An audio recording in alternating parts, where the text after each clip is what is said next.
Giroux que se llama Teoría, es- tiene un texto, un nombre súper largo, ¿no? Y que está ahí en la evaluación.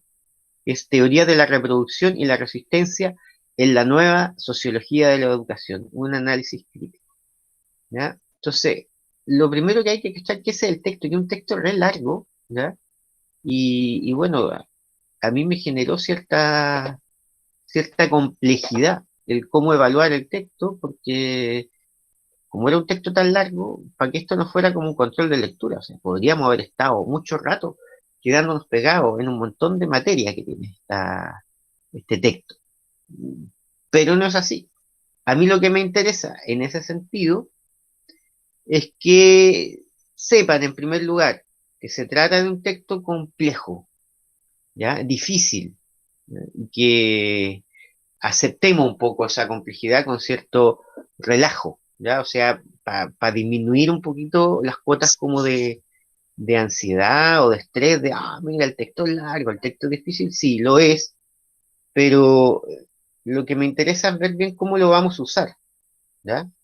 Entonces, eso es una cuestión ahí que quiero que lo vayan como masticando, en general con todos los textos, pero en especial con esto, que qué es lo que esperamos que nos entregue un poco el texto, ¿ya? Y eso que yo espero que el texto les entregue o que les gatille, se conecte con cuestiones que son como conocidas por ustedes. ¿Conocidas en qué sentido? En que ustedes han pertenecido en algún momento a un sistema escolar, ¿ya? Del cual tienen una experiencia no pequeña, de 12 años al menos, y que en cierta medida eh, ustedes tienen una posición, que supongo que no es una posición ingenua sobre el sistema escolar, ¿ya? Eh, por lo tanto, ahí lo que me interesa es que ustedes se permitan entrar en conexión con el texto, ¿ya? Eh, vale decir, les interesa mucho qué les está diciendo el texto a ustedes, ¿ya? Desde luego que yo voy a preguntar también por qué es lo que dice el texto en general, pero qué es lo que les dice a ustedes también es muy importante. Entonces, ¿tuvieron ocasión de ver la evaluación? Pero que sí. ¿Mm? Pero como que me lo confirmen, yo quedo feliz. Sí, Ya, súper. Entonces, bueno, la evaluación básicamente son tres preguntas, ¿ya?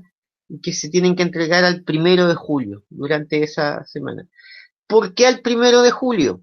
De aquí para que despejemos algunas cosas. Porque ya la próxima semana vamos a entrar con el texto de Freire.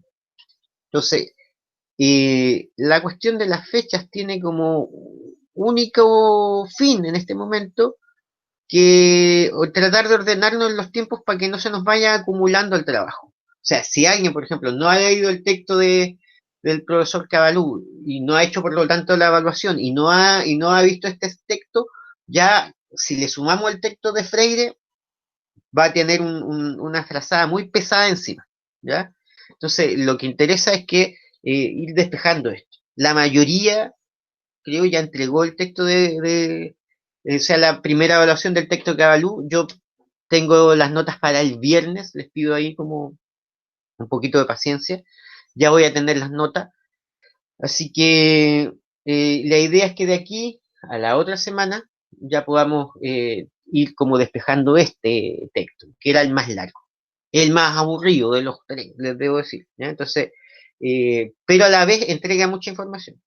Entonces, bueno, eh, vamos a la evaluación, un poquito, porque es en base a esa evaluación que yo intenté como ver, decir ya, ¿cómo vamos a usar este texto? Y lo central de la cuestión es que se trata de eh, un texto en que este sociólogo sintetiza un montón de literatura que ha habido, yo diría, por más de 2 décadas. Es un texto viejo ya, pero un debate que tenía que ver con eh, la escuela, la educación en general, pero la escuela como un dispositivo específico, eh, en virtud del cual podíamos hablar de reproducción del orden social y de resistencia a ese orden social, ¿no? ¿Se capta hasta ahí el asunto? O sea, la educación y en especial el sistema escolar, ¿m? Es un lugar, es una instancia a partir de la cual se puede generar cierta, o se pueden interpretar mediante ciertos insumos teóricos, mediante ciertos aparatos conceptuales que nos hablan de la reproducción y de la resistencia, ¿ya? Entonces, la primera pregunta es precisamente eso. ¿M? ¿Qué es una teoría de la reproducción? Y además, ¿qué críticas, qué distancia les pone Giroux al respecto? ¿Mm? Se refiere en especial en el texto a tres modelos, a tres énfasis de las teorías de la reproducción, o tres tipos de reproducción, ¿ya? Y yo lo que les pido es que se expliquen esas diferencias. Si me pueden escribir en el chat o tomar la palabra y me digan en principio cuáles son los tres tipos de teoría de la reproducción. Perdón. Ujú. El primero es el de económico reproductor, el Ya, segundo es el cultural reproductor y el otro, el tercero, es el modelo de reproducción hegemónico estatal. ya, bacán, súper bien, Cecilia. Entonces, ahí estamos de acuerdo. Hay una primera cuestión que tenemos que establecer. Cuando este tipo, Giroux, habla de la reproducción, lo va a hacer en tres sentidos, ¿ya? Entonces, en un sentido económico, lo vamos a decir, Cecilia, tú lo tenías como súper, dicho súper claro, que a mí se me olvidan un poco los términos. Económico reproductor. Sí, El otro es el cultural, sí, el otro el hegemónico estatal. sí. Hegemónico estatal. Entonces, quiero que estemos ahí como claro que esos son los tres tipos. Ya. Antes de que entremos entonces, eso tiene que estar en la respuesta. ¿Ya? Una cuestión en la que no nos podemos perder. Ojo que no está preguntado de un comienzo, porque lo que yo señalo es, tomando en consideración el texto de Giroux, refiérase a las primeras características de la teoría de la reproducción, a las principales, perdón. ¿Ya? Entonces, fíjense que hay tres cosas preguntadas en esa misma pregunta. ¿Qué es una teoría de la reproducción en el contexto que lo está hablando aquí el autor, en el contexto como escolar, educativo? ¿Ya? En segundo lugar, ¿qué crítica se le hace? ¿Ya? Y una que podría estar insertada ahí entre medio es los tres tipos de énfasis o modelos de la reproducción que el autor describe. ¿Cuáles son sus diferencias? Es una pregunta grandota. Entonces, ojo que yo cuando parto aquí como analizando la pregunta, parto por los tres, para que haya un consenso. Ahora, las respuestas van a ser lo más probable, y eso es lo que me he dado cuenta en el texto de Yu, y sea, perdón, la primera evaluación, es muy probable que esto sea igual, van a ser diferentes, ¿ya? Por lo tanto, eh, uno no tiene que atormentarse si compara la respuesta con la del compañero y no son exactamente las mismas, pero sí hay elementos que son comunes, ¿ya? Entonces, para ir avanzando en el análisis de la pregunta, cuando hablamos de teoría de la reproducción, ¿por qué se llama teoría de la reproducción? ¿Por qué no se llama la teoría, no sé, de la evolución? ¿Por qué se llama reproducción? ¿Cuál será el sentido de que estas teorías que analiza Giroux se llamen teorías de la reproducción? ¿Quién me lo puede explicar? Porque es producir algo y repetirlo indefinidamente. Súper. ¿Mm? Hay algo que se reproduce. ¿Mm? Entonces, hay reproducción y perpetuación, podríamos decir. O sea, hay algo que se repite, se va reproduciendo a sí mismo, así como se reproduce una especie, ¿ya? Y por lo tanto busca permanecer, busca persistir. ¿Qué es lo que se reproduce? Es una gran pregunta. Y aquí tienen que empezar a salir opiniones diferentes. Javier. Es que yo, un método de enseñanza, un método de compartir. Ahí se me va un poco tu audio, Javier. Si no puedes hacerlo por el chat, no hay ningún problema. ¿Qué será lo que se reproduce? Se reproduce como un poco la forma de pensar y como lo que se nos quiere como inculcar y se nos quiere muy grabado a nosotros. Entonces ¿Ya? como, no sé, estos estatus sociales, dónde pertenecemos, un poco también dónde vamos a pertenecer, como que desde muy pequeños que tengamos grabado esto que nos inculca en la escuela. Ya. Entonces, a ver, aquí la compañera dijo algo muy preciso. La escuela cumple un poco la labor de reproducir esto, pero todavía no hemos dicho muy bien que Javier también da en el clavo. O sea, la escuela es una herramienta, podríamos decir, de reproducción, pero tenemos que ser bien claros qué es lo que se reproduce. ¿Mm? Se hablaron de formas de pensar, ¿ya? Si nosotros dijéramos, buscáramos un agente, no importa si es una persona o es algo. La escuela, ¿a quién le hace la pega de reproducir? O sea, la escuela reproduce un orden en función de qué. ¿Quién es el director de la escuela el que dice, ya, yo quiero que la gente piense así, para eso tengo una escuela? ¿O es algo más grande? El ¿Quién lo tiene? Estado Ya, por ahí y nos vamos la acercando. economía. ¿Cómo? ¿Qué más? Y Perdón. la economía. Ya, y esto tiene que ver, si se fijan, con lo que nosotros habíamos hablado. Los campos dominantes, Eso. muy bien, Javier. ¿Perdón? No, dije eso, que eran los campos dominantes. ¿Ya? Entonces, fíjense que aquí nos sirve lo de los tres modelos, ¿ya? Por un lado, se reproduce un orden económico, se reproduce un orden cultural y una hegemonía estatal. Eso en términos generales. Si usted quiere, lo que se reproduce, y aquí lo voy a poner con mayúscula, es un cierto orden, un ordenamiento de qué. ¿Ok? Apellido le podríamos poner.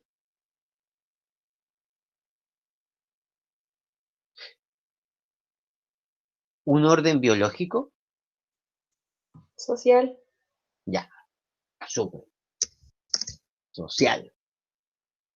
¿Ya? Entonces, lo que hace la teoría de la reproducción es decir que la escuela reproduce y perpetúa y busca que se perpetúe un cierto orden social.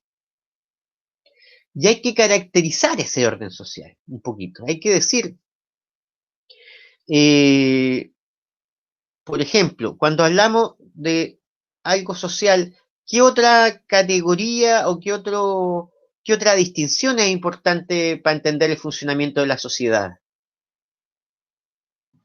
El texto dice como que se divide entre clases sociales, Ya, em, el género y la raza.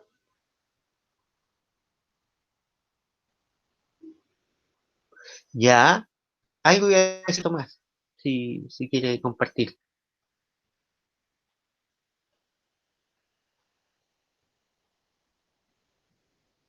No es obligación. Ya, muy bien, Cecilia. Eh, claro, independiente que lo diga el texto, yo creo que ustedes lo saben, que cuando hablamos de lo social o del orden social, entre otras cosas estamos hablando de clases sociales. ¿Ya? Entre otras cosas, también dijeron género, también decimos, no sé, predominancia racial, etcétera, privilegio, pero un concepto importante dentro de esta tradición es el de las clases sociales. ¿Por qué será importante? ¿Dónde viene? ¿Dónde se gesta la teoría de las clases sociales? ¿O quién la pone como, quién la destaca? ¿Alguien sabe? Karl Marx, no sé cómo se dice. Sí. Entonces le vamos a poner Carlito. Carlito, Marx, habla de las clases sociales. ¿Y qué es lo que dice? ¿Alguien sabe? Acá le vamos a pedir la ayuda a alguien. Diego, ¿le puedo pedir a usted ahí una opinión así, muy sintética, en términos generales, Eh, ya, con sí, Carlos muy Marx, las general, clases sociales? ¿Sí? ¿Qué onda con las aunque hablar clases de más sociales? tampoco es tan... Voy a tratar de hacerlo como lo entiendo, quizás. Sí, bueno, Marx como que lo ponen en términos económicos, como están los que tienen eh, como los métodos de producción y los que tienen que trabajar a partir de esas personas que tienen como dispuesta, no sé, la fábrica, por ejemplo, que serían Ya, como la mano de obra, los obreros, la clase obrera, que estarían sometidos a este otro grupo que tiene las fábricas, los materiales, y que estarían como en una pugna, como él dice, como en una guerra de clase, en una lucha de clase, perdón. Y claro, como está eso en términos económicos, pero permea a la cultura también. Entonces la cultura también sería una lucha donde hay una cultura de la clase obrera, que es lo que muestra quizás más el texto, y una cultura de los que serían como los dominadores de esta clase obrera, que no sé, uno los puede llamar los burgueses, o los capitalistas. No sé los si eso tiene pelolais, mucho sentido. ¿Cómo? los pelolais. Claro, estaba pensando cómo decirlo como en contexto actual, que quizás decir burgueses ahora no es como tan acorde al contexto actual, pero Los cuicos. claro, los que tienen el Los poder, claro, cuicos. los cuicos, los empresarios, y claro, esa clase dominante son los que quieren mantener el modelo también, para que su negocio no se mueva tampoco, ¿no? Para que siga manteniéndose y reproduciéndose el mismo modelo económico-social que les permite estar en ese poder. Que Pablo Freire también como que lo va a tomar en cuenta con lo que viene después para el curso, ¿no? Que es como cómo hacer que los que están dominados a través de la educación se den cuenta que son los dominados y que hay un dominador. Súper. Bueno, y Javier lo dijo de una manera muy, muy brillante ahí en el chat, porque lo sintetiza. Básicamente hay que entender la sociedad o lo social como un conflicto entre dominantes y dominados. ¿Por qué digo que lo dice de manera muy brillante? Porque esa manera de entenderlo tiene que ver con los énfasis que vamos a ver, con los distintos acentos. ¿Por qué? Porque claro, desde el punto de vista económico, lo que hay son clases sociales divididas por quienes tienen los aparatos de la producción, los que son dueños, digamos, los patrones, los empleadores hoy en día, y a su vez los trabajadores, los asalariados, ¿ya? Nosotros podemos explicar el conflicto social centrándonos en una perspectiva económica, ¿se entiende? Y yo creo que ahora, por ejemplo, en estos últimos días con el tema de la pandemia, ustedes lo han visto, o sea, como a quién protegen las leyes que permiten a las empresas declararse en quiebra. Hubo empresas, no sé, pues como Cencosud o como LAN, que quiso retirar sus utilidades para beneficiar a los dueños, que hoy día se llaman accionistas, ponte tú. Y sin embargo, los trabajadores, no sé, se les suspendió el pago del sueldo. Nosotros podemos entender ese conflicto, ¿verdad? En esos términos. Pero también cuando hablemos, no sé, por ejemplo, le incorporemos la variable de género, también, no sé, pues dentro de este grupo que teníamos de los asalariados, de los obreros, si usted se quiere, de los trabajadores, también hay dominantes, porque es otra la perspectiva, es otro el enfoque con el que estamos mirando el problema, ¿ya? Donde ahí ya la cuestión de quién es el que perpetúa el patriarcado ya no necesariamente permite que el trabajador sea alguien como inofensivo. No, tú también puedes ser un obrero que mantiene una dominación respecto, no sé, de los roles de los roles que se asumen en la familia, de los roles con los que se perpetúan la diferencia y la dominación de un género sobre otro, por ejemplo. Entonces, Esa es una discusión muy abierta, muchachos, y ustedes como estudiantes, por favor, tengan la paciencia de no pensar que la van a resolver de un día para otro, pero sí de saber que se está hablando de debates que están muy vivos. Pero lo que nos basta es que en un primer momento, como esto queda, lo del chat queda grabado, perdón, en un orden económico tenemos como burguesía y proletariado, como empleadores y empleados, usted nómbrelos como quiere. Y si lo lleva como un tema de clase social, ya usted puede hablar de los cuicos y los no cuicos, no sé cómo llamarle, ahí vamos, podríamos debatir también, y etcétera, etcétera. Pero el ámbito económico es un aspecto. Pero si se dan cuenta, nosotros mismos cuando estamos conversando, nos damos cuenta que lo económico no es el único patrón para entender esta cuestión. Eh, y que, tal como lo señala Diego, aquí también hay un rollo como cultural. ¿Mm? Puede que el hijo de un empresario cuico todavía no sea dueño de nada. ¿Mm? Puede que todavía no sea jefe tampoco. Pero sin embargo, él se viste de una cultura que parece que la escuela también es más, la valora más. ¿Ya? Y ahí entramos en el segundo momento, la reproducción de un orden cultural. No solamente hay un orden económico en el que unos trabajan así como mano de obra y los otros son dueños. También se reproduce eso en la escuela, pero también se reproduce una valoración de cierto mundo cultural en desmedro de otro mundo cultural. ¿Ya? Esto va a ser muy importante cuando entendamos el tema de la resistencia, ¿ya?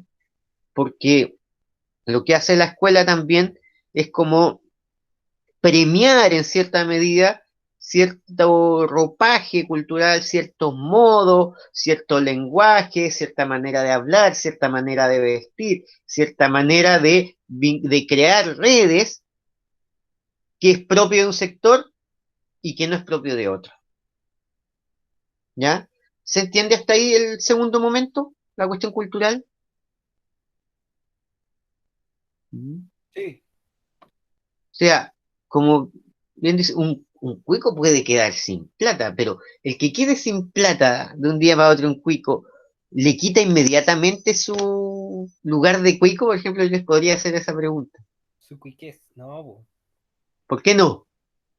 Porque por lo que dice usted, pues eso es, es una cuestión cultural. Yo creo que por ahí va la cosa, porque es una, o sea, es cultural, pues transversal a muchos aspectos de su vida, a sus formas de ver el mundo, a sus formas de entender al otro, a sus formas de entender. Yo creo que eso es importante, de cómo ve él a sus pares, o al resto, o quiénes son sus pares para él o ella, para ese ser cuico que está ahí. Y creo que esa es como la diferencia entre los cuicos y el resto, no sé, bueno, hay muchas catalogaciones que uno puede hacer, pero Pero es por eso yo creo que no se puede separar su culturalidad, po. No es la plata lo que hace al cuico, po. Como dice un verso Ujú. por ahí, eh, porque a los cuicos cuando Dios los castiga los vuelve ricos. Eh, no es, la plata no es la que hace el cuico, en verdad, en el fondo. Ellos, su actitud de hecho es la que los ha llevado a querer acaparar, po. La actitud de fondo es la que les lleva a querer eso, que no quiere una persona que humilde, por ejemplo, algo así. Lo veo así un Bien, poco. Tiene una cuestión bien. valórica igual. Claro, la cuestión valórica es súper importante, que aquí no está tocada a fondo, o sea, por ahí de repente la toca en el texto, que uno la podría discutir más. Pero súper bien, pues veo, yo me había perdido un poco del chat, no avanza solo, entonces estaba viendo que, bueno, el, el tema de qué es lo que reproduce la escuela. En el fondo, eso es lo que se está como pensando, cómo la escuela ayuda a que se reproduzca, por ejemplo, un orden social que tiene que ver con lo económico y un orden social que tiene que ver también con la cultura.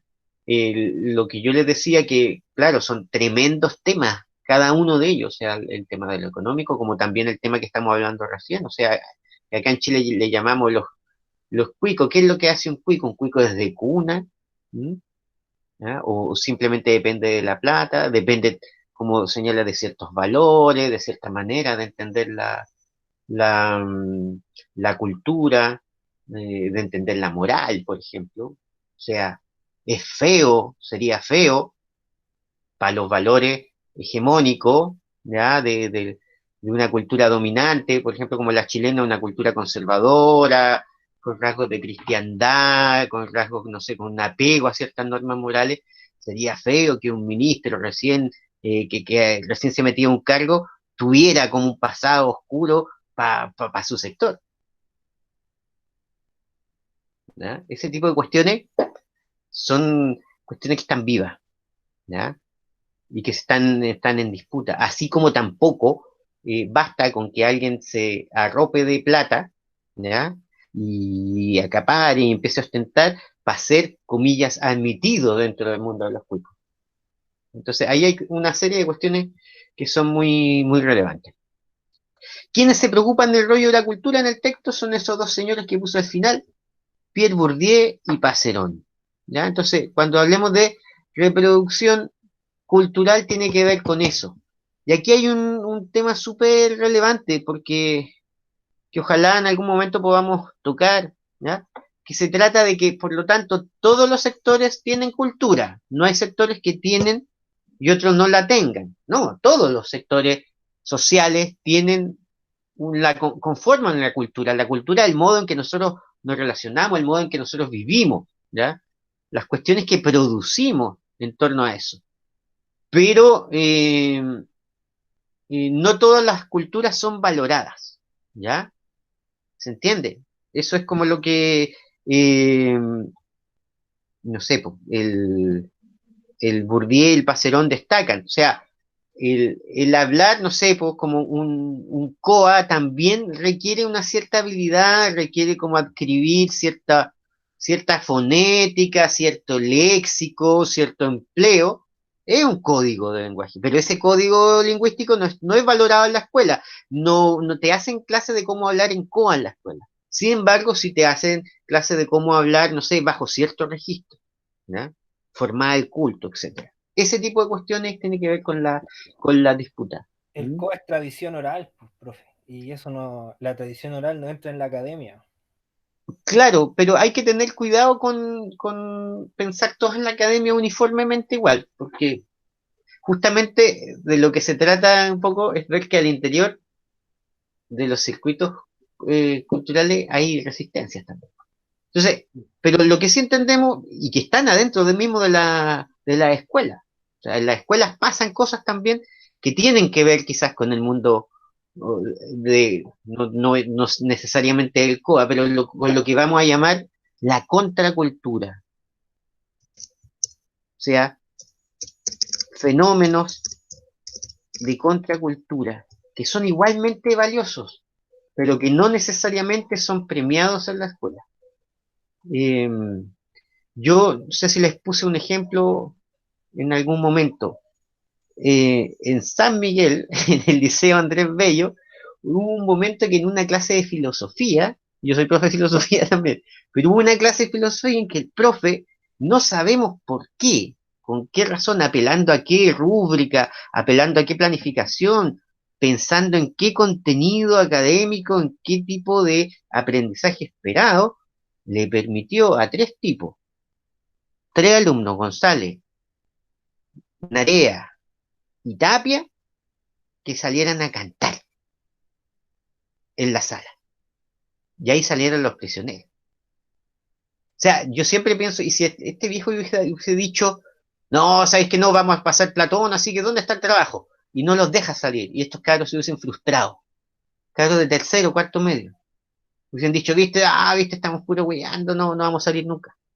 O sea, imagínense lo que es el poder de la contracultura que se da al interior de un espacio escolar, del interior del espacio escolar, perdón, pero que fuera de todo cálculo permite que pasen cuestiones importantes. Le cambiaron la cultura del país y no sé, y en 20 años más seguramente va a haber un museo y una fundación de los prisioneros, así como se van institucionalizando las cosas, pero parten de un momento de escape, ¿cachai? Y eso es importante tenerlo, Claro, entonces la escuela, pese a la reproducción, y esto es lo que va a decir Giroud, no es un espacio totalmente perdido, también es un espacio para la resistencia.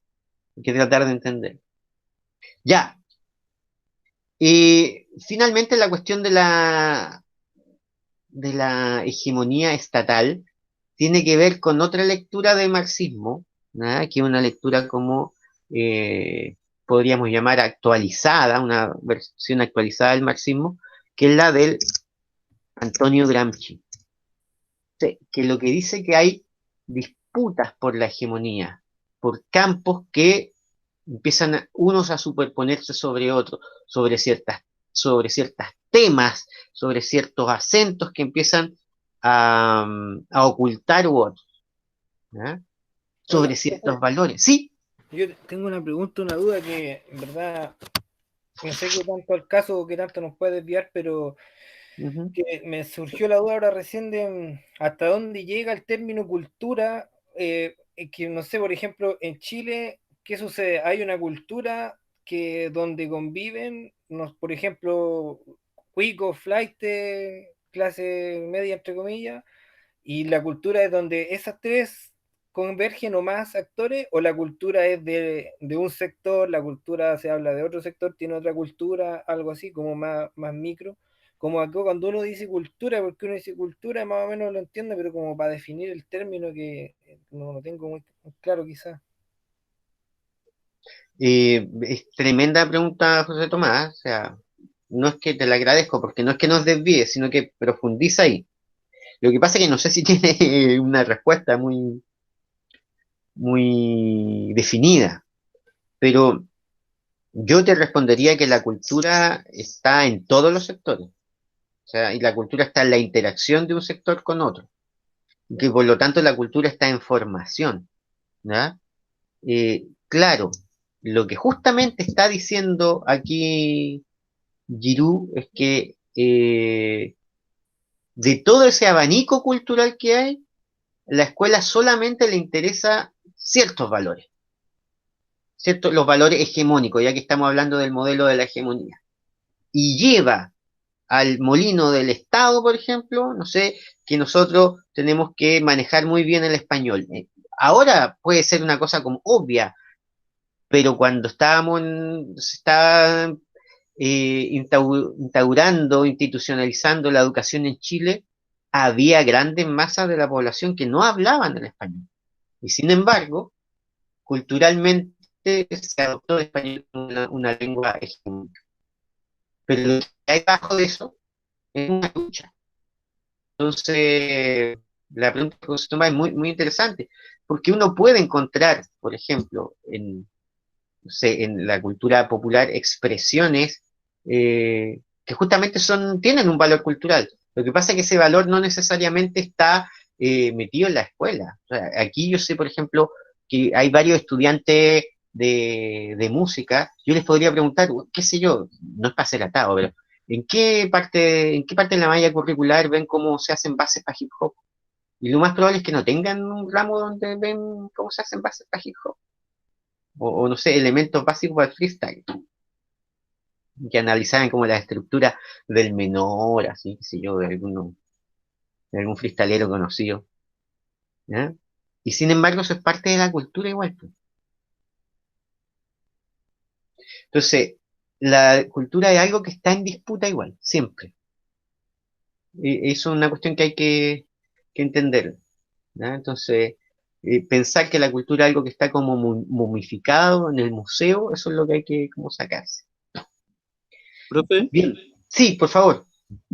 sí, que en ese sentido como que a veces siento que como la palabra académico pareciera que se ve también como algo inamovible, como que uno entra a la universidad y pareciera que está como, incluso como dejando atrás la cultura anterior, ¿no? Como la cultura de tu barrio, pareciera que la academia te mete como en otro ámbito, pero eh, yo creo que hay que pensar también que en la misma academia, no en la academia de humanismo, sino en la academia como las universidades, eso también se puede ir permeando, como por ejemplo si en la malla no hay una clase de hip hop, igual un estudiante puede generar quiebres ahí, como puede ir generando transformaciones para que en algún momento se pase hip hop o para que él dentro de su, no sé, de alguna evaluación pueda ir como filtrando de alguna manera esa cultura que quizás no está establecida como hegemónica en una institución de educación, pero claro, como es una lucha, uno igual puede ir dando como la batalla, por decirlo, para que esas instituciones cambien y no sean inamovibles como se pensaba antes, que parecía que todavía se tiene esa idea de que la universidad es como un espacio como muy estático y como muy soberbio en cuanto a la cultura, pero es súper manejable, se puede transformar mucho, sobre todo en la institución que estamos nosotros, que la academia como que tiene mucha apertura para eso. Oye, hay una pregunta de la Anaí sobre la identidad también. Y claro, la identidad también está en disputa, o sea, también es algo que se construye, ¿ya? Y se construye a partir de esto, o sea, yo le dije el hip hop, pero podría haber dicho perfectamente, no sé, ejecución del cultrún y ritmos mapuche, ¿ya? Y que también es parte de la cultura, ¿ya? Y que también es parte de una cultura que no es hegemónica necesariamente. Bueno, todo ese tipo de cuestiones están ahí. La última idea, para no perderme tanto de la evaluación, es que ¿qué es lo que va a decir respecto de las teorías de la reproducción? ¿Cuál es la crítica, la principal crítica que le alude? ¿A alguien se le ocurre cuál sería? Hay una crítica en especial. Hay los que se reitera, ¿sí?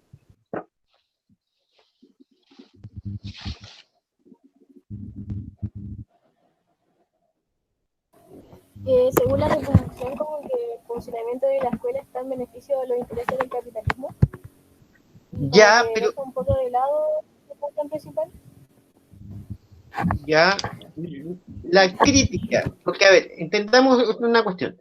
Lo que hace Giroux es hacer una síntesis de un montón de teorías que se llaman la teoría de la resistencia y que explican estas cosas, como lo económico, lo cultural, el dominio del Estado o de las políticas de Estado, si usted quiere. Ya, pero dice, hay algo que no explican. Esa es la principal crítica. Entonces, la crítica de Giroux, no a la escuela, sino que a las teorías de la reproducción, es que estas teorías no explican algo. ¿Ya? ¿Qué es lo que no explican las teorías de la resistencia? O sea, perdón, me equivoqué, de la reproducción. ¿Qué es lo que no explican las teorías de la reproducción? No explican la resistencia, po. Entonces, la principal crítica es que no dicen nada sobre la resistencia. ¿Y qué quiere decir esto? Para que también lo tengan súper claro. Que pese a que la escuela perpetúa, reproduce un orden, igual hay resistencia, ¿ya? Y que por lo tanto, no es que, lo voy a decir muy burdamente, no es que estemos liquidados, no lo dije tan burdamente, pero ustedes me entienden. No es que estemos cagados, ¿ya? Siempre hay, pese a la academia, pese a la escuela, pese a lo que usted piense como estructura dominante, siempre hay un lugar para la resistencia. Eso no lo explican las teorías de la reproducción. Y hay que tener cuidado, porque si uno cede mucho a ella, a la crítica del orden, de cómo dominan los cuerpos, de cómo nos dominan los ritmos corporales, cómo perpetúan sesgos sociales, raciales, de género, estaríamos liquidados, seríamos como producidos como un robot que no tiene ningún tipo de reproducción, y eso no es así, para decir que hay resistencia. Igual surgieron los prisioneros que criticaban, no sé, a Pinochet, igual surge, no sé, el freestyle al interior de la escuela, igual permite cierta posicionamiento político de actores sociales, etcétera, etcétera. Ocurren otras cosas que se escapan al orden de la reproducción. Y ahí necesitamos meternos en el tema de la resistencia. Profe, Sí, yo sé que yo he pensado en eso, en el tema, porque de repente uno a raíz de estos temas de las pandemias y de toda esa cuestión, uno se va en la bola conspirativa siempre, y yo he escuchado como que al final cada acción que uno ejerce en la vida pareciera estar premeditada por alguien o por algo. Muchas veces, como en este caso, como usted dice, seríamos robots si, si funcionara tan perfectamente como uno lo ve, po. Pero está la resistencia que también está ese tema del azar, de las decisiones, de la importancia de una decisión, por ejemplo, del profe de los Narea, Tapia y González, que el loco a lo mejor justo ese día andaba de buena onda y decidió que es como el efecto mariposa de repente de que el poder de una decisión a largo plazo uno no sabe lo que puede conllevar, po. Y que existe el azar, porque nosotros existimos en el universo, es súper caótico igual en ese sentido, po, y uno tiene una visión súper corta como humano, digamos, no vemos muy lejos tampoco como para darnos cuenta de repente de lo realmente caótica que es la existencia, porque, no sé, pues, imagínese Piñera se está bañando, se resbala en la ducha, se pega en la cabeza y se muere. Pum. Un codazo máximo, pero que, ¿quién dice que no puede pasar? ¿A quién no le puede pasar eso? Yo no puedo decir yo estoy libre de que me pase eso. Entonces, como que creo yo que de repente puede ser esta poco más, me voy a poner un poco cursi, pero eso es lo que hace caminar un poco a veces nuestra situación tan desfavorable, porque uno lo piensa y nosotros estamos, como dice usted, bastante cagados de repente si lo ponemos en perspectiva. O sea, no tenemos plata, no tenemos salud, no tenemos nada, no tenemos ni un amparo de nada, de nadie, estamos así a la que Dios nos libre de todo mal. Y de repente la esperanza que genera ese azar, digamos, esa posibilidad que no existe en verdad, pero que igual existe, po. Es posible, pero quizás no es probable, pero ese 1% es importante para generar ese movimiento, porque siento yo que ese es la benzina principal que tiene el movimiento que es de la cultura, pues, y la evolución, entre comillas, o no sé si evolución es la palabra correcta, sino que la transformación que tienen las distintas culturas y que convergen. Eso quería darle un punto al azar, al caos que impera, que siempre es el real corregidor de todo. Y sí, bueno, Todo tiende al caos. hay pedagogía del caos también. Por, en algún momento, no sé, lo podemos ver un poco, y yo creo que sí, que está muy en lo cierto, en el sentido de que precisamente, o sea, las relaciones humanas, en cuanto son relaciones vivas, son imprevisibles, ¿ya? Y son imprevisibles su efecto y su impacto.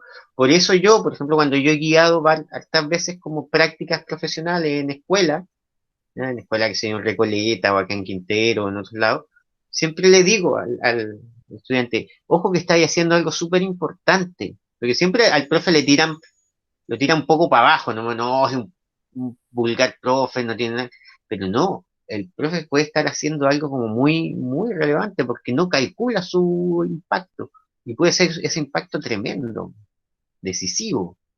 Entonces, yo creo que en ese sentido, si recojo un poco tu inquietud, justamente es ponerle oído a qué es lo que está pasando ahí en la escuela. Esa es como la tarea ahí del profe y ver cómo eso permite que el estudiante resignifique lo que está haciendo y usted mismo como profe resignifique su práctica y tenga otro sentido. O sea, la escuela se ha quedado solamente en el mundo de la utilidad.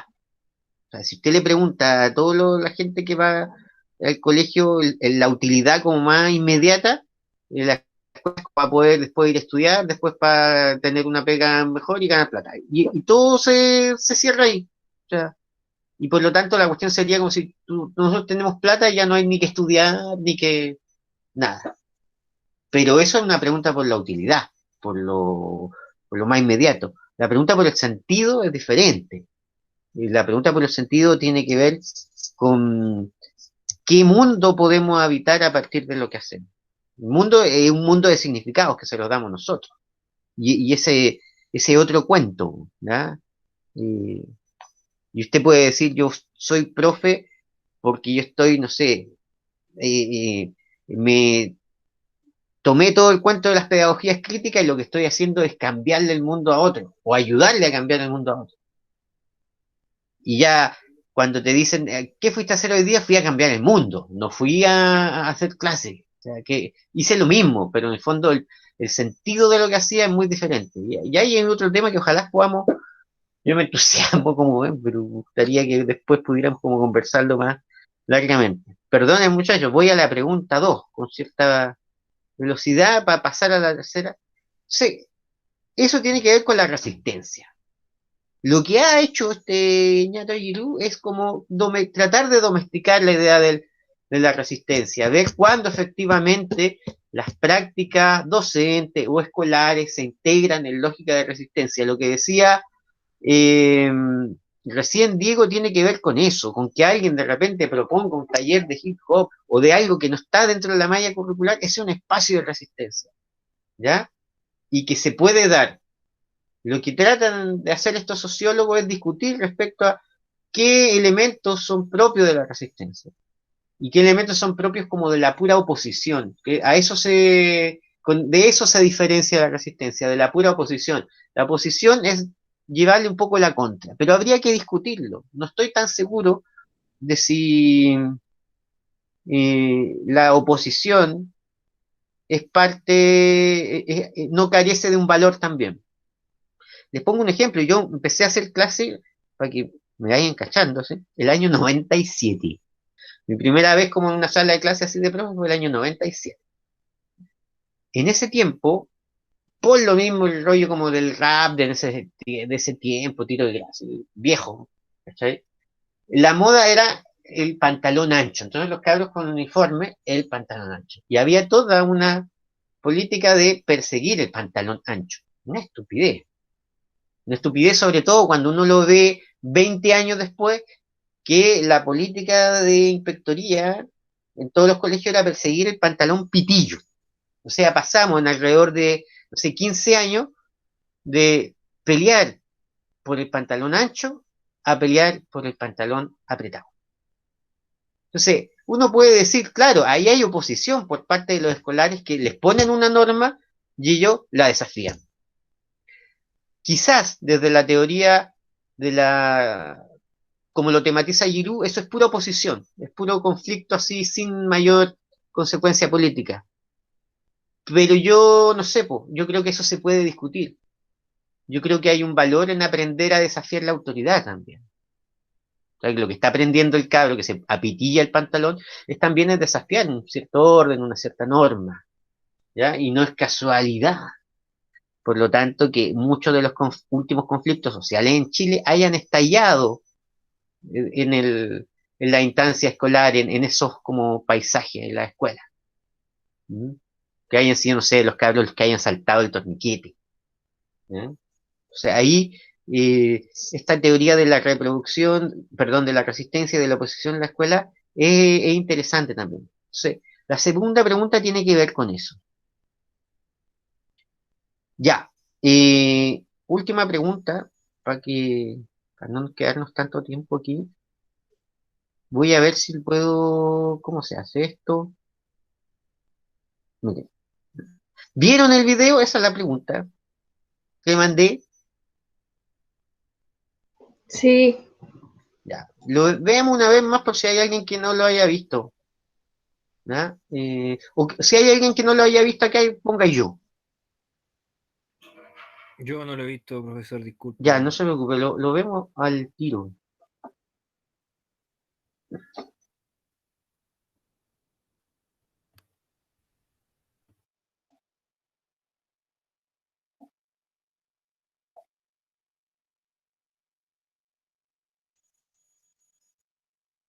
Ya, entonces, lo voy a compartir. Dura un minuto y algo. Ya.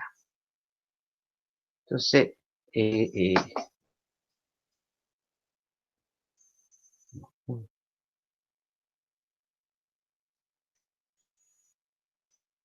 una ventana.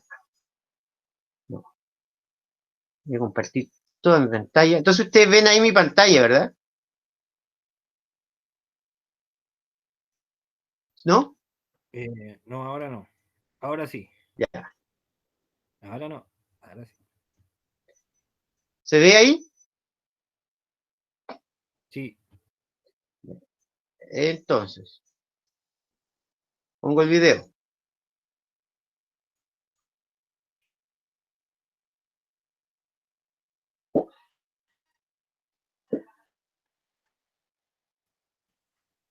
No se escucha.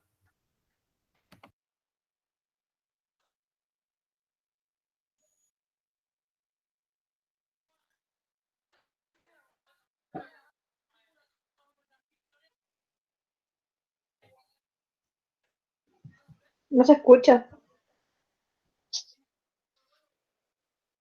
¿No escuchan el video? ¿No escuchan el audio? Oh, Nada. No, Ya, bueno. La tarea, entre otras cosas, hay que verlo. Dura un minuto, véanlo y véanlo con cuidado, ¿ya? Porque es súper importante que lo examinen, que examinemos como los detalles. Ya, ¿alguien puede como narrar cómo pasa, qué es lo que se ve en el video? Mira, estoy presentando todavía, vean por lo menos,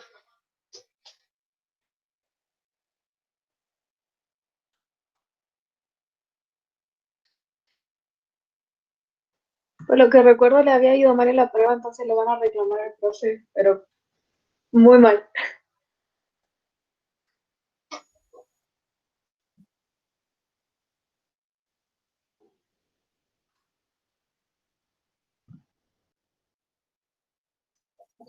ya lo dejamos ahí. Ya. El video consiste en una escena, ¿ya? De una escuela, ¿ya? Donde hay unos chicos que están sentados, ojo, que están como en un círculo, en esta disposición como no autoritaria de la sala de clase, le están entregando unas pruebas, le han entregado unas pruebas. Ellos, al parecer, no están contentos con las pruebas, ¿no? Con los resultados de las pruebas. Y lo que van a hacer, ya, en ese momento, es increpar al profe por los resultados, ¿ya? Pero, eh, ahí tiene algunos detalles esta cuestión. ¿Qué podríamos decir respecto en términos, por ejemplo, culturales? ¿Qué hay ahí?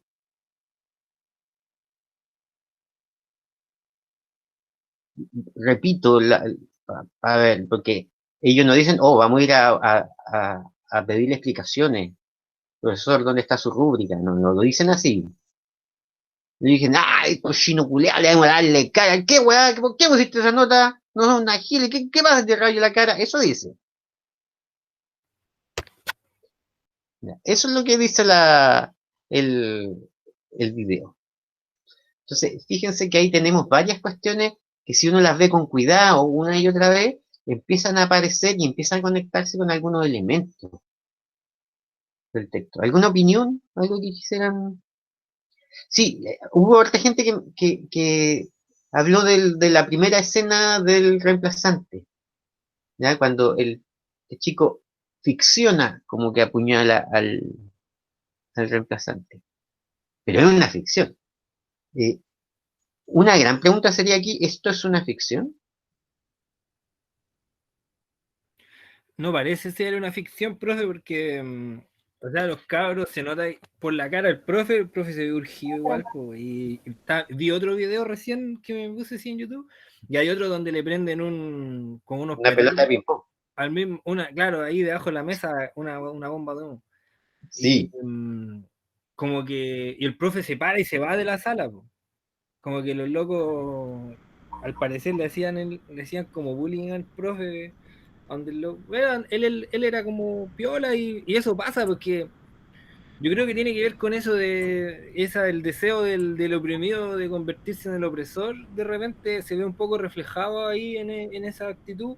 También hago, no sé, otra lectura de que tiene que ver como con una contraposición de roles que existe, que ellos, por ejemplo, ellos son vivos. Y eso es lo que ellos quieren demostrar en el fondo con eso que están haciendo, por eso hablan como bio y por eso hacen y le aman las caras y tal. Entonces quieren demostrar que son bio y que el profe es pollo. Eso es lo que quieren demostrar, ese es el punto que ellos quieren demostrar con lo que están haciendo. Y que, como dice usted, es una cuestión de desafío a la autoridad y también de como de quitarle el piso a la autoridad, po. Que un poco el concepto eso de ser vivo, de yo no trabajo, yo no, ¿me entiende a lo que voy? Y, Sí, y eso me parece que eso, o sea, por lo menos eso es lo que yo observo en el video. ¿Profe? súper. Anaí, Sí, también yo vi otro video que está en YouTube que me impactó demasiado porque fue ya mucha agresión con la profesora. Es una profesora y el cabro, el alumno, o sea, fue como un portazo en su cara. No sé si lo habrán visto ustedes. Súper fuerte ese video, yo quedé muy impactado porque fue muy violento. si puede, mándelo al WhatsApp. Lo vemos. Sí. Ya, pero a ver, aquí hay una cuestión que, ya voy a tener que ir un poco rápido, pero hay varias cosas que ir señalando. Una que tiene que ver con que, claro, al final uno ve que le tiran un escupo al profesor, tiene como la chaqueta manchada, así como que lo escupieron. Entonces, eso yo creo que habla un poco de que hay algo de genuino ahí. Pero sin embargo, hay alguien que graba, eso no lo olvidemos. O sea, independiente que no sea una ficción, eh, estos chicos igual se disponen para cámara. También eso no está ahí jugando un rol. Entonces, Sí, vamos pues, a porque ellos mostrar. quieren probar y mostrarse frente a su gente, pues, frente a sus pares. Quieren que ellos sean reconocidos como los buenos bacanes porque hacen eso. Eso es como lo que ellos buscan. O sea, por lo menos yo que fui estudiante, veo eso, yo veía eso en la sala, eso pasa. Po. Por lo menos en los colegios en los que yo me moví, eso es súper habitual. Y, por ejemplo, en el reemplazante también pasa que tiene que ver Sí. con un montón de cosas ahí individuales de cada uno de esos cabros. No sé, pues ahí. Cotec, usted decía algo de esto tiene que ver con la cultura. Si puede como profundizar en la idea, claro que tiene que ver con la cultura, pero ¿qué será lo que se juega ahí? Si quiere, lo puede ir escribiendo en el chat, como quiera, pero sí, usted me dice, no sé si atreverme a decir que esto es a causa de la cultura. Sí, atrévase a decirlo. Ya, pero a ver, quiero pasar al otro punto. O sea, uno ve el video y hay muchas cosas que puede, y claro, inmediatamente uno, un poco lo que dice Anaís es fuerte, ¿ya? Es fuerte el asunto, es como, oh, puta, pobre profe, la pasa mal, le hacen bullying, se tiene que ir de la sala, debe tener un poco de miedo, le dicen, ¿qué pasa si te rayo la cara? Así, ¿cómo vives con eso? ¿Ya? E inmediatamente voy al texto de nuevo, esto ahora ya está sin comentario, pero esto generaba comentarios po, en, en el mismo YouTube. Y yo recogí unos comentarios que decían. Entonces ahí fíjense, no sé si se ven ahí o no. Estos Sí son se ven. comentarios así al video que recogí que estaban antes activados. Flight de mierda, yo soy profe y con esto definitivamente termina por degradar nuestra profesión. Pero no sé,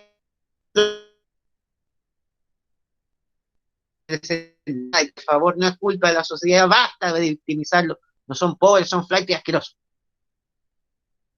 Es, no sé, le tomo otra que dice, a ver, número 12 comentario. Típico de flightes culiados moda que se creen choro, si de verdad fueran poblaciones respetarían al profe consciente y proletario que estudia pedagogía como una forma de crear jóvenes que atenten contra el sistema. Valen callampa, flight moda puertorriqueña, aguante los flightes choros chilenos.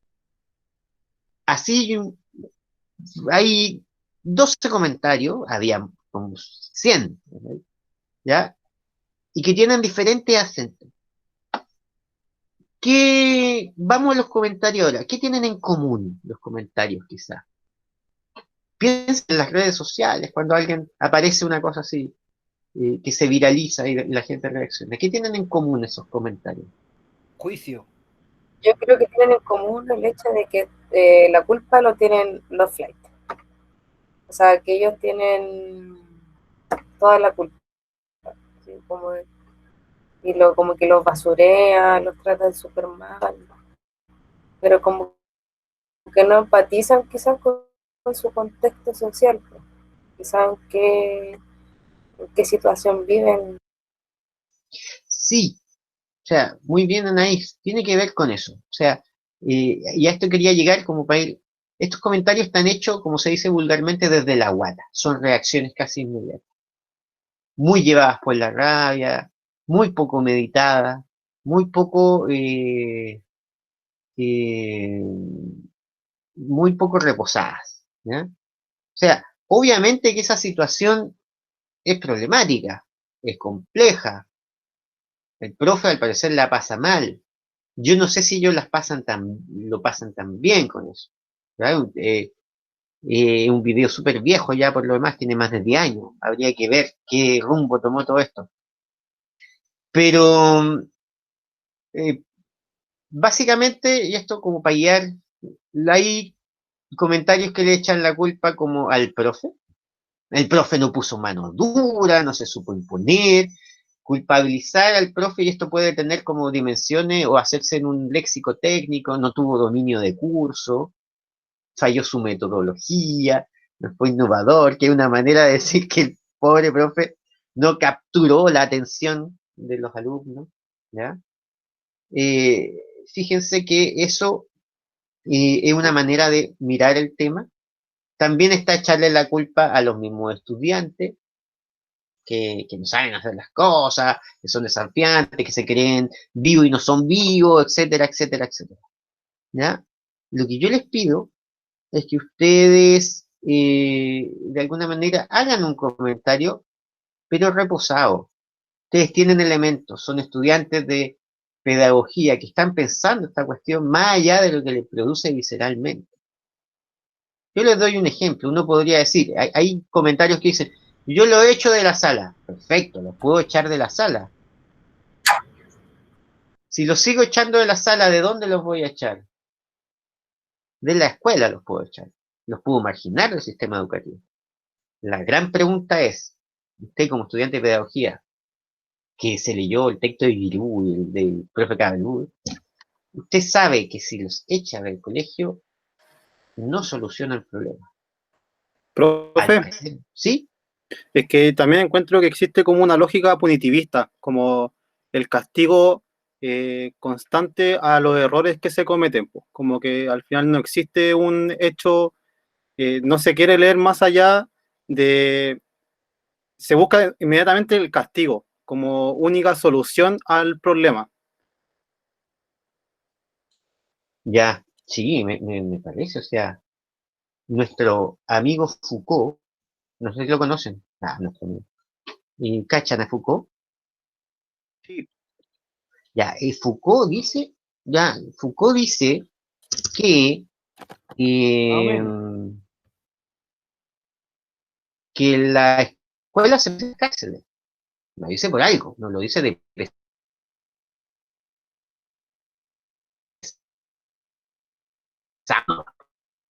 con el cuerpo, que tiene que ver con, de alguna manera, eh, espérense, eh, con el juicio constante, de la evaluación permanente de las conductas, de los hábitos, entonces que tienen un parecido de familia relevante ahí, ¿ya? ¿Se escucha bien? ¿Mm? Y claro, como dice Kotek, el conductismo ha sido un poco eso, ¿ya? Eh, ¿Por qué me quedé pegado? Porque yo, si no cachaban de Foucault, yo digo, el jueves tengo una charla de Foucault para principiantes. Se la voy a mandar al WhatsApp, ¿ya?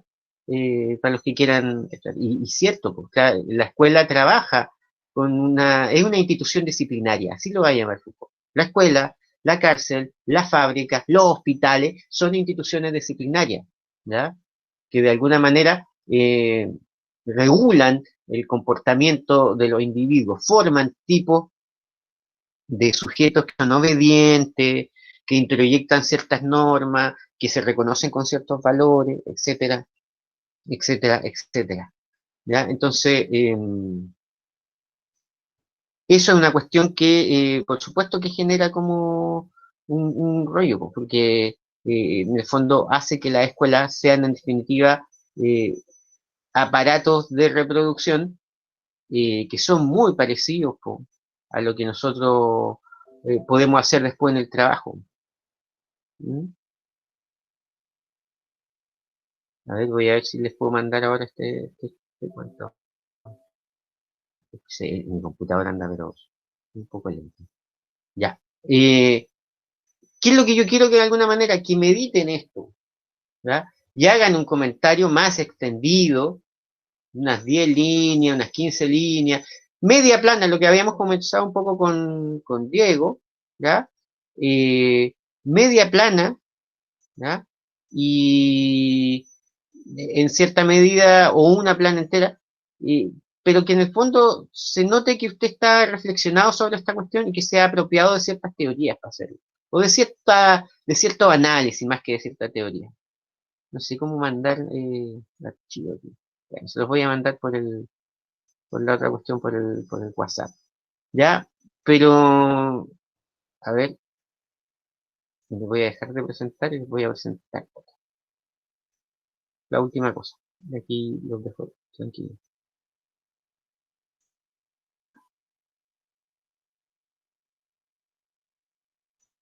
Ya, no supe hacerlo. Yo fallo aquí con esto.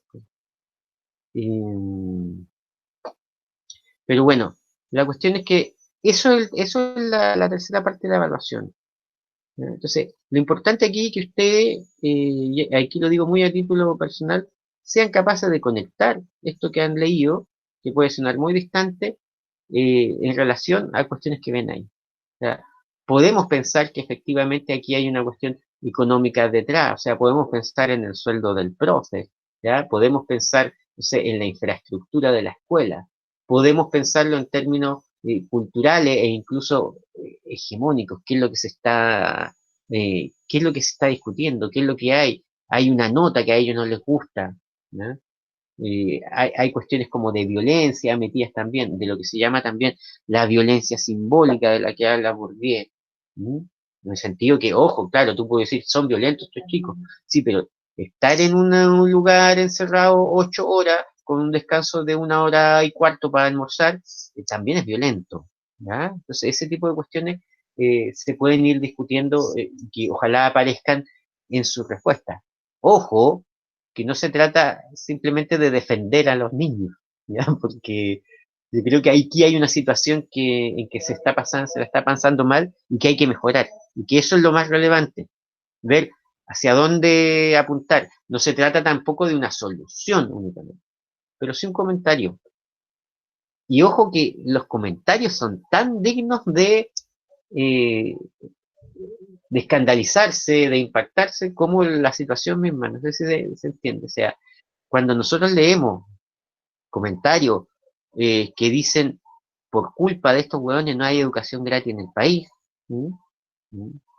O cuando dice, ¿dónde está general?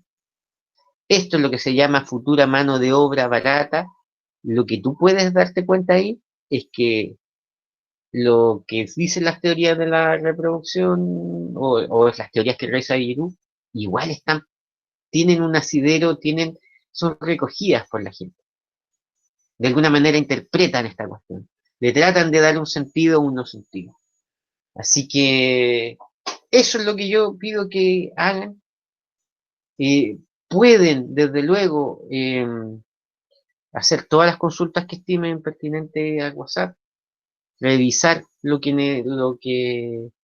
necesiten, como algo decía Diego también, si usted quiere ir a tomar cosas que encontró en el otro texto, en el del profesor Cabalú, o en otro texto que hayan visto, también hágalo.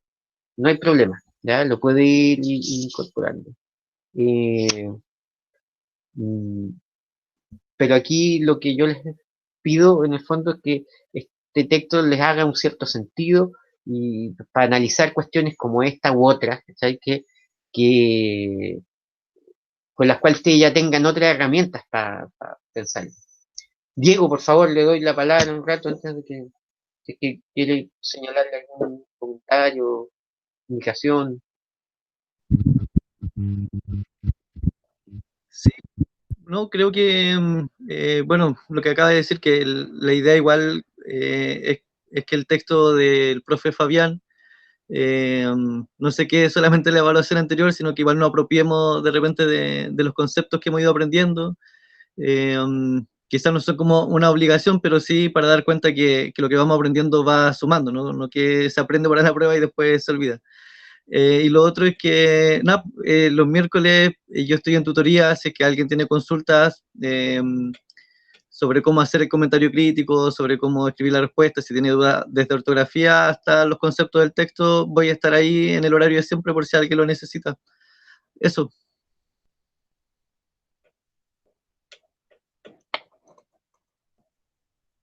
No se escucha.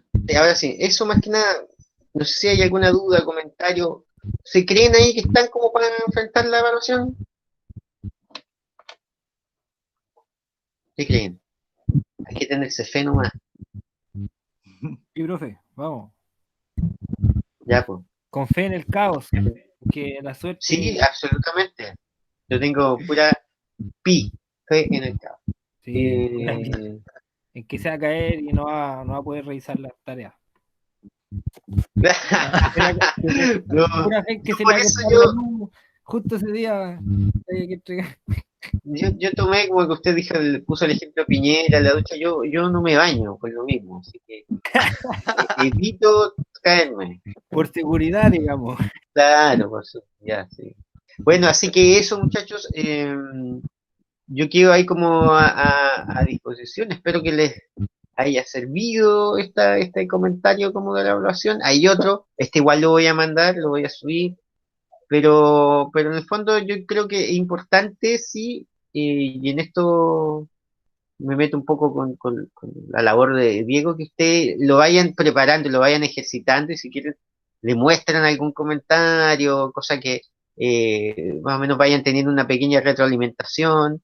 Obviamente esto uno no lo puede hacer con todos, cada uno y cada uno de las respuestas que estén bosquejando, pero sí como lo van a hacer en grupo, pueden ir como nutriéndola entre todos. E insisto, el diálogo es súper importante. Lamentablemente estamos en una situación en que el diálogo no hay mucho porque estamos bien aislados. Pero ocupen las herramientas que hay, ocupen esto mismo que va quedando, ocupen el WhatsApp. Todas esas cuestiones suman para ir eh, pensando un tema que es el tema del curso, pero que también, insisto, es un tema que tiene que ver con cuestiones que pasan, con desafíos que van a tener ustedes como profesionales, etcétera, etcétera. O sea, el día de mañana ustedes van a estar ahí en la sala. Y no se trata simplemente que sepan cómo poner orden, pero que insisto que también sepan darle un sentido a la cuestión que están haciendo. ¿Ya? Que sepan respirar con calma ante un desafío, ante una cuestión laboral, a la hora de tomar una opción académica, de formación, a la hora de tomar una decisión disciplinaria, que tengan como consistencia, espesura en la manera de enfrentarse con el cotidiano y educativo. Así que bueno, eso, si no hay comentarios, yo los dejo, muchachos, que eso. ¿Alguien más quisiera como...? Parece que no. Ujú. Estamos Ya listos. pues. Profe, Miramos. Sí, Cecilia, dígame. o sea, no es por apurarlo ni nada, pero las notas de la evaluación El 1 viernes. van a estar cuando todas las entreguen. El viernes yo Ah, tengo viernes, las ok. notas. Ujú. Ok, Así que eso. ya. Y con respecto a los exámenes de fin de semestre, no sé si en este ramo Mira, hay. no me he informado en realidad. Como que he ido como ya, sé que me falta una evaluación. Seguramente va a haber. Diego parece que tiene más información. Digo, ok. Pero, en la academia los exámenes son a disposición de cada docente como una obligación. Y en general, la mayoría de los ramos no realiza examen. Sí. Vamos a hacer tres notitas. Estudiante, pero así como examen que es como establecido, no. Creo que los que normalmente lo hacen son los profesores de las cátedras, ¿cómo se llama el departamento? Hoy no me acuerdo, que hay unas cátedras que son transversales a toda la universidad. Ellos generalmente hacen exámenes, pero la mayoría de los ramos no tienen. Ya, pues, oye, muchas gracias por esa aclaración. Yo voy a pedir ahí como un poco de asesoría al respecto, pero si es así, si un poco política interna del profe, nosotros llegamos a un acuerdo, yo creo que con las notas estamos listos, ¿ya? Así que eso, pues bueno, le agradezco la participación de hoy día y también a Diego, y quedo ahí también a disposición. Pues. Que estén muy bien. También, Chao. chau. Chao. Chao, profe. Cuídense mucho. Chao.